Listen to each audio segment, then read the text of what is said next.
Amém? E Samuel disse a Jessé: o Senhor não escolheu nenhum destes. Então Samuel disse a Jessé: estão aqui todos os teus filhos? E ele respondeu: resta ainda o mais jovem, e eis que ele cuida das ovelhas.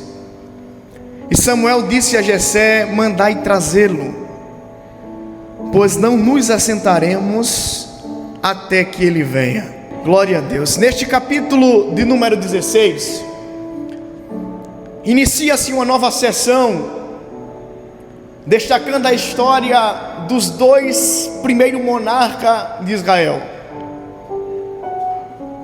em uma luta constante entre Saul e Davi.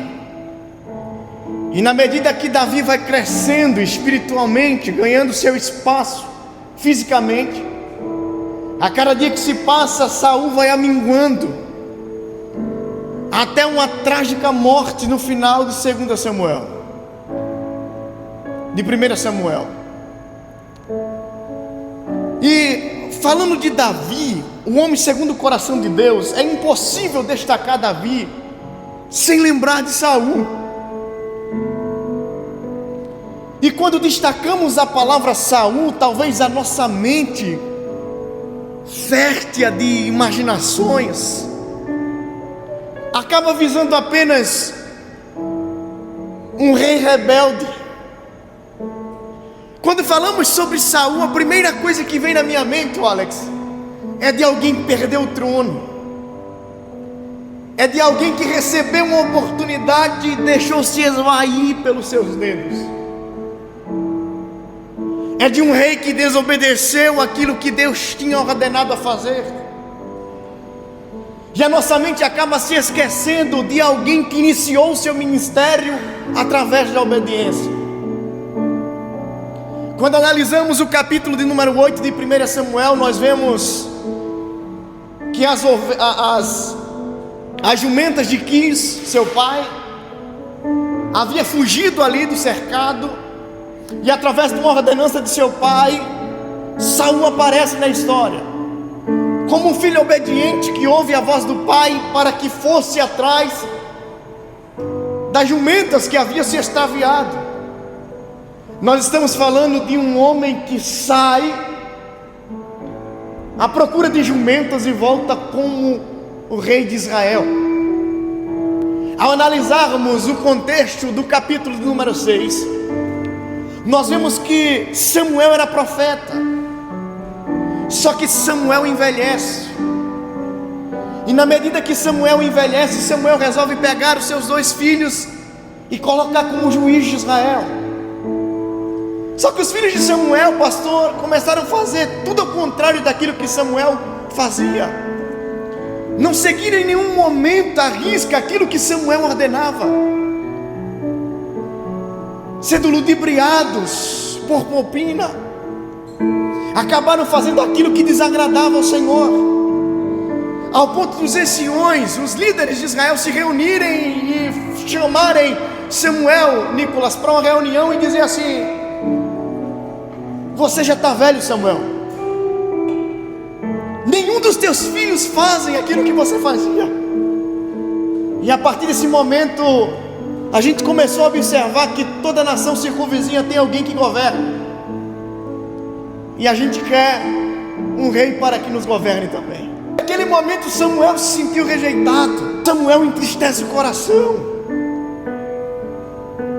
e ele vai orar a Deus.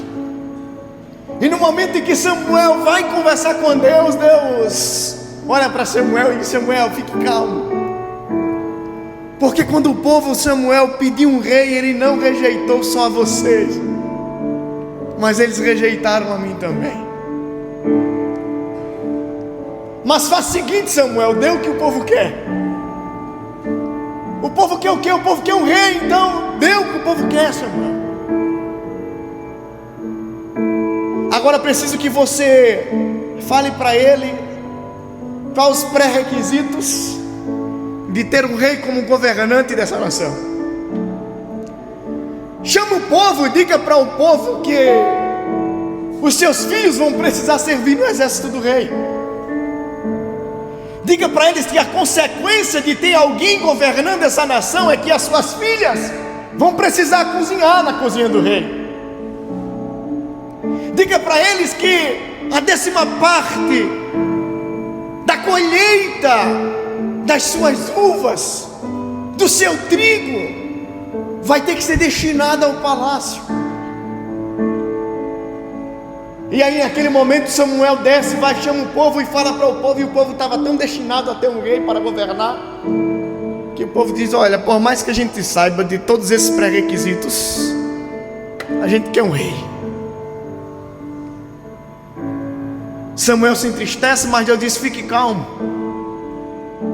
E por mais que Deus não quisesse que a nação fosse governada por um rei terreno, Deus resolve fazer uma escolha minuciosa.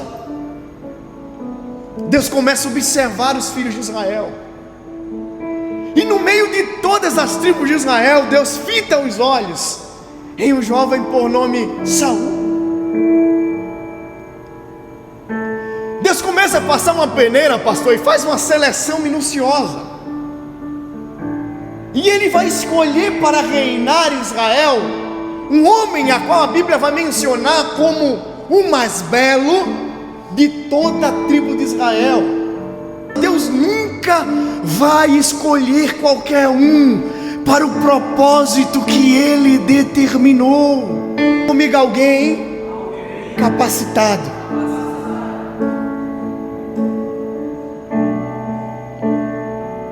Deus diz: olha, eu não queria que vocês fossem governados por um rei terreno, mas se é para escolher alguém para governar, eu vou escolher alguém que vai dar conta do serviço. E no versículo de número 9, o escritor de 1 Samuel, ele faz questão de destacar que quando Deus escolhe Saul, Deus escolheu Saul com um propósito. O propósito de Saul era libertar o povo de Israel da opressão de todos os seus inimigos. E aí alguém que começa o seu ministério através da obediência, vai à procura das jumentas de seu pai que havia se extraviado, encontra com o profeta Samuel. Deus já tinha avisado com antecedência que iria mandar Saul, e que era este que Samuel tinha que ungir. Qual era a intenção de Saul naquele momento?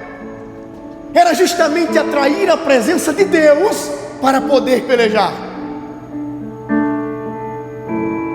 E ele sacrifica, e o problema está aí, porque não era o seu papel sacrificar. E aí eu consigo deduzir que por mais que a intenção seja boa, se não é o seu papel, não coloca a mão. A intenção era só atrair a presença de Deus. A intenção era só, em meio ao cais, em meio ao desespero, a consciência de que se Deus estivesse no meio do exército, a batalha seria ganha. Você não vai estar longe do que Deus determinou para a tua vida. Nessa noite eu te convido a abrir mão da caneta que escreveu a tua história. Nessa noite eu te convido a viver aquilo que Deus já determinou. Escute uma coisa: Deus não criou Adão para cair no pecado. Deus não colocou Adão no jardim para removê-lo de lá. Mas é que a caneta que foi entregue na mão dele foi a caneta que escreveu em cima daquilo que já havia projetado. E quando Adão resolve fazer o oposto daquilo que Deus ordenou, ele escreve em cima da história que já estava escrita. E como consequência, Deus é forçado, pastor, a mudar a história. Saul falha. Saul escreve em cima do que já estava escrito.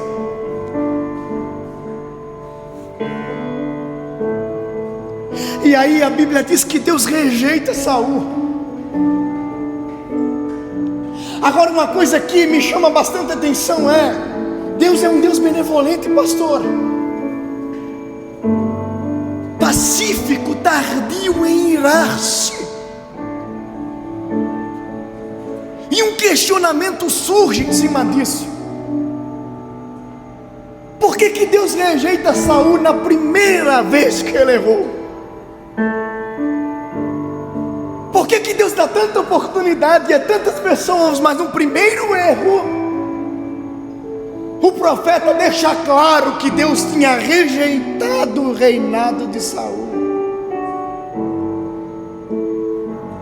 E o Espírito Santo falou comigo, e ele disse assim: existem pessoas que não são dignas de uma segunda chance. Eu estava indo trabalhar e eu parei o carro porque Deus falou comigo e o Espírito Santo começou a falar. Sabe por que Deus rejeitou Saul na primeira oportunidade? É porque na sua onisciência Deus já sabia que amanhã ele ia falhar novamente. E o problema não estava em si a falha, mas estava no propósito que precisava ser cumprido. O problema, Nicolas, não era perdoar ele amanhã, ou depois, mas era porque Deus tinha algo para concretizar. Aleluia. Deus sabia que ele ia falhar a primeira vez, e se Deus perdoasse, ele ia falhar a segunda. Enquanto isso, a promessa, aleluia, a proposta, aleluia, de um povo que estava sendo oprimido e precisaria dos cuidados de Deus, porque Deus já havia estabelecido que cuidaria do seu povo até o fim. É por isso que precisamos ser espiritual o suficiente para entender a vontade de Deus e não só a sua permissão.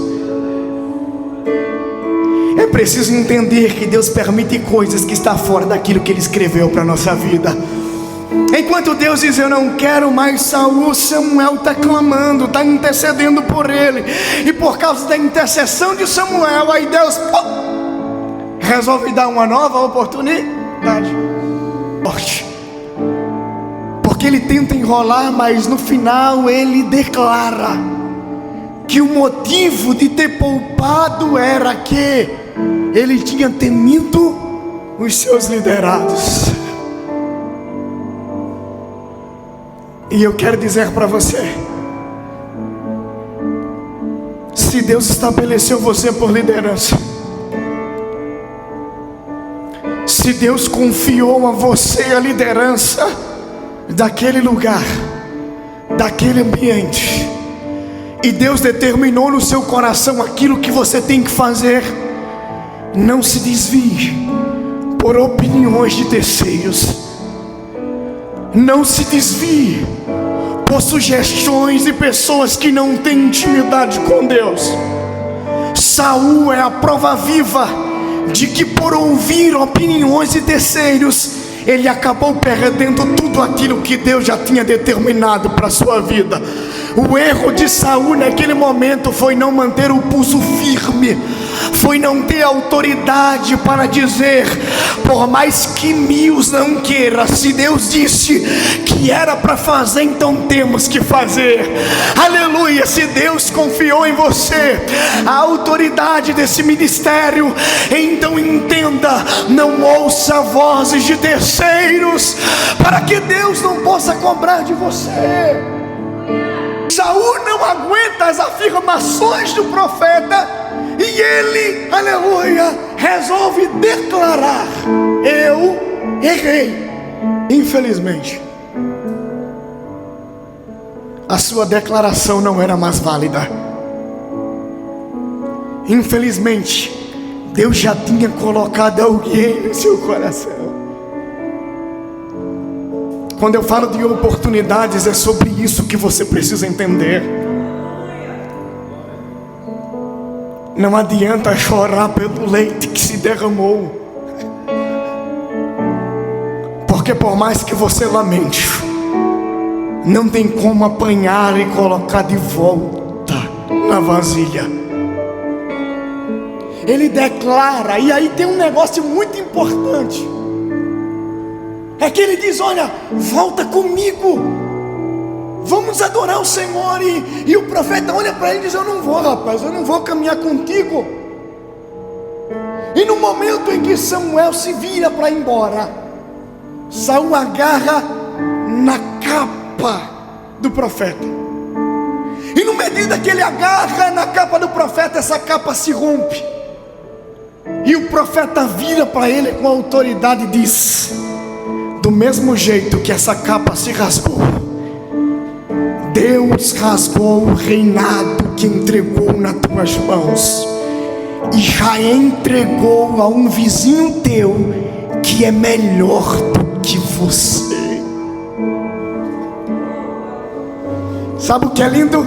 É que Davi nem imaginava Davi nem imaginava, mas já estava nos planos de Deus. Aleluia, aleluia. Sabe por que você precisa estar alegre hoje? Porque você nem imagina aquilo que os céus têm projetado para a tua vida. Aleluia. Saul declara novamente: eu não ouvi você, eu não ouvi as ordenanças de Deus, mas me honre diante do povo, volte comigo. E aí o profeta diz: vamos, eu volto com você. E ele volta. E naquele dia eles adoraram o Senhor. Mas infelizmente Saul tinha perdido uma enorme oportunidade, porque resolveu fazer o oposto do que Deus queria para a sua vida. Só que aí, quando Samuel volta para casa, o que é que ele faz? Ele dobra os joelhos e ele começa a lamentar pela vida do rei.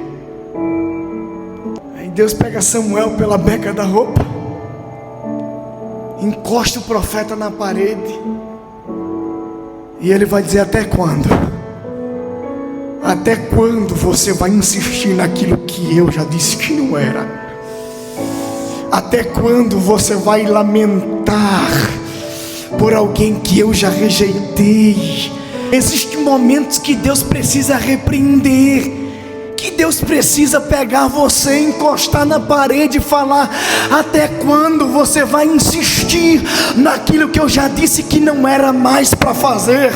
Até quando você vai perder tempo, aleluia, com aquilo que eu já decretei? Não é mais dessa forma. Eu já disse para você várias vezes: eu já tenho que fazer, mas você precisa entender a vontade do Eterno.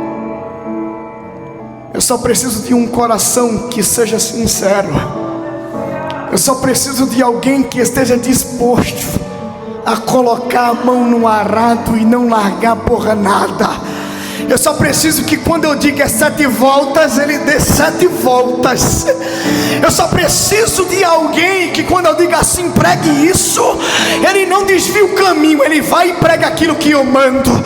Eu só preciso de alguém que quando eu disser faça, ele faz, vai, ele vai.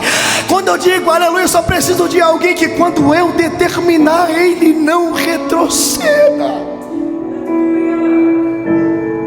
E aí quando nós começamos a analisar a escolha de Deus, Deus ele tem umas formas um pouco diferentes de trabalhar. Ele faz utilização de coisas incertas. Deus às vezes costuma trabalhar com um pequeno no meio de grandes. Deus tem umas escolhas um pouco diferentes daquilo que a gente pensa. E você aí achando que Deus não vai te usar, porque você se auto-intitula pequeno. E você aí achando que Deus não vai cumprir o propósito que determinou na sua vida, porque às vezes você se olha de alto a baixo e você não vê estatura, você não vê aparência, você não vê desenvoltura. E Deus está falando nessa noite: eu só preciso que você tenha um coração segundo o meu. Eu só preciso que você tenha a disponibilidade de dizer: estou nessa obra e não abro mão. Eu estou aqui para fazer aquilo que Deus determinou para fazer. Imagina alguém naquele dia, naquele momento, recebendo a visita de um profeta, e ao saber que dentro da sua casa um dos seus filhos seria escolhido para reinar Israel. Agora imagina, naquele momento de seleção, dos maiores ao menores sendo reprovado na hora da seleção. E enquanto os que estavam preparados começam a ser rejeitados, o pai começa a ficar preocupado. Passou Eliabe, passou Abinadab, Natanael, Radai, Ozen, passou ele, não tem aqui, não tem.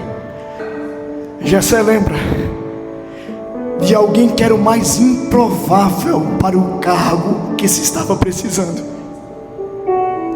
E aí Jessé olha e diz: ainda tem o mais moço, que está no campo apacentando as ovelhas. E aqui eu vejo duas coisas. Primeiro, que Jessé não reconhece Davi pelo nome.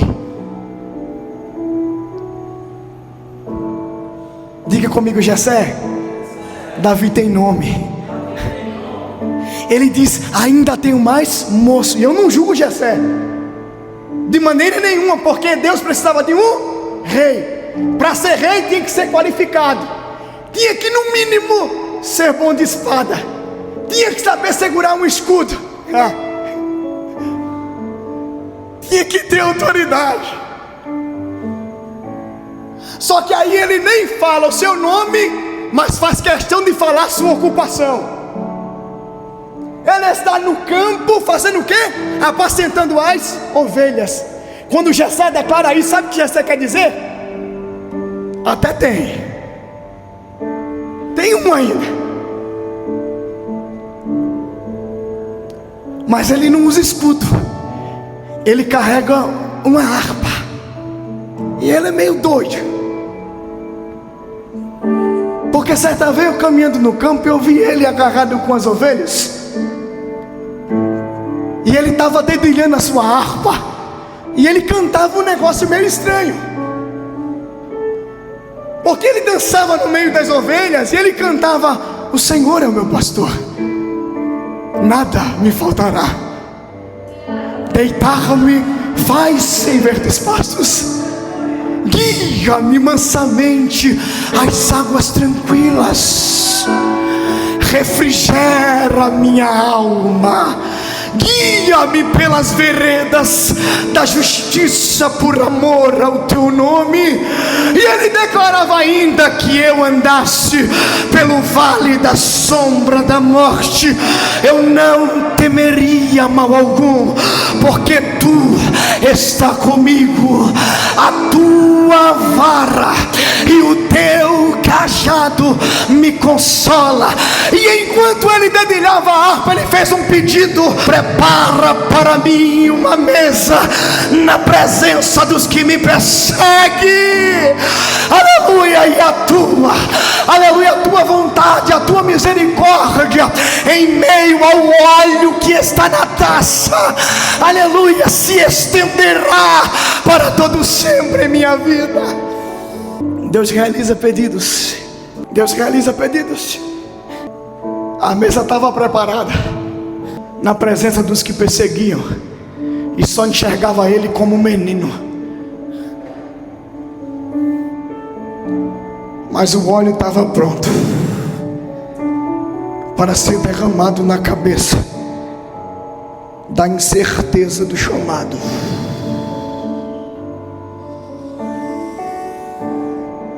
Ele cuida de ovelhas, e além da harpa, o que ele anda com um cajado na mão, e a maioria das vezes uma funda.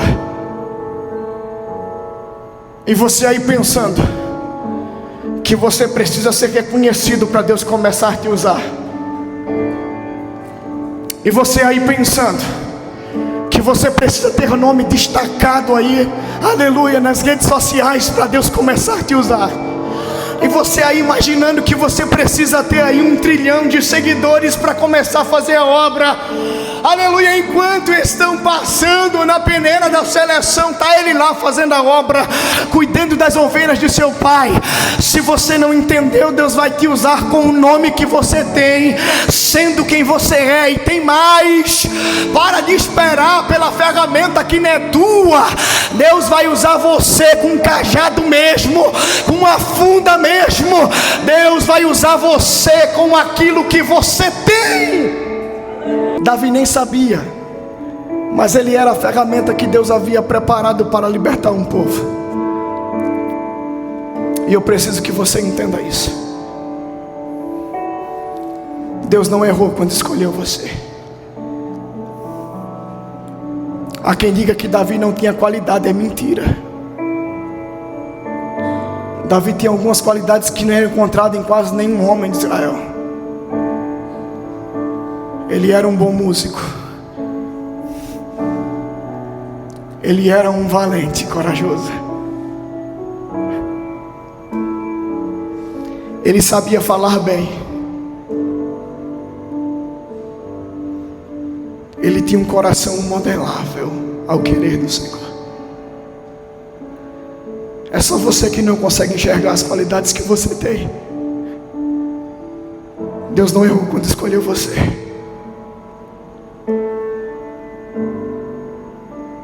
Você é a pessoa certa para esse ministério. Você é a pessoa certa para o que Deus determinou para a sua vida.